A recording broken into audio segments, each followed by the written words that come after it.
হ্যাঁ, আসসালামু আলাইকুম। সবাই কেমন আছে? ভালো আছেন সবাই?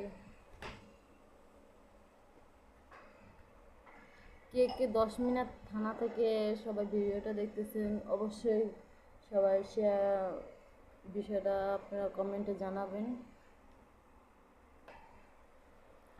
আপনারা গয়নাগাড়া গ্রাম নাম যারা যারা চিনেন গ্রাম গয়নাগাড়া তাড়াতাড়ি একটু কমেন্টে জানিয়ে যাবেন।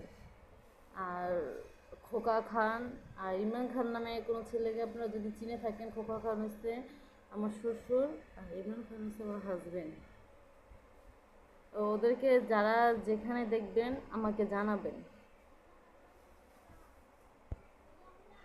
আমাকে বিয়ে করছে আপনার 2020 সালে বিয়ে করছে। মানে কাবিননামা করে নেই, ইচ্ছা করে কাবিননামা করে নেই আমাদের সাথে বাটপারি করবো দেখা।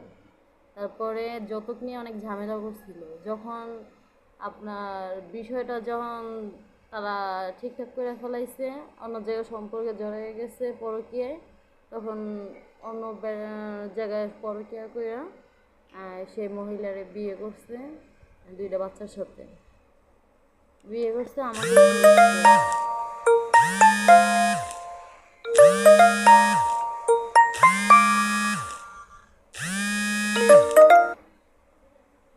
আমাকে ডিভোর্স দেয় নাই, আমাকে ডিভোর্স না দিয়ে অন্যদেরকে বিয়ে করছে। আর এখন পর্যন্ত আমাকে কোনোভাবে ভরণ পোষণ দিতেছে না।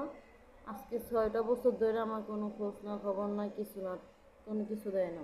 আমি অনেক অসুস্থ ছিলাম, মেডিকেল ভর্তি ছিলাম, কোনো খোঁজ খবর নেয়নি।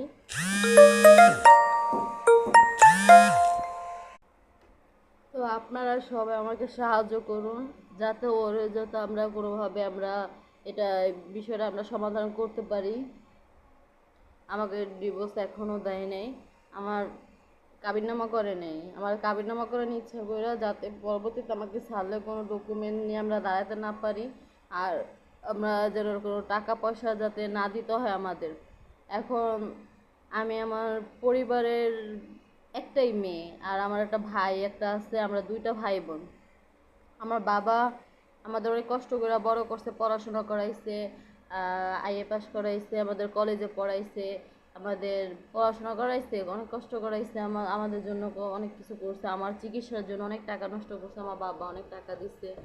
কিন্তু আমার শ্বশুরবাড়ি থেকে কখনো আমার হেল্প করে নাই, উল্টো মানুষের কথা শুনে তারা চলছে, আর আমাকে কখনো ভরণ পোষণ দিত না। মানে আপনারা একটা সমাধান দিয়ে যান, যাতে ওরে আমরা কোনোভাবে ধরতে পারি, আর আমরা সমাধানটা শীঘ্রই করতে পারি। সবাই দোয়া করবেন।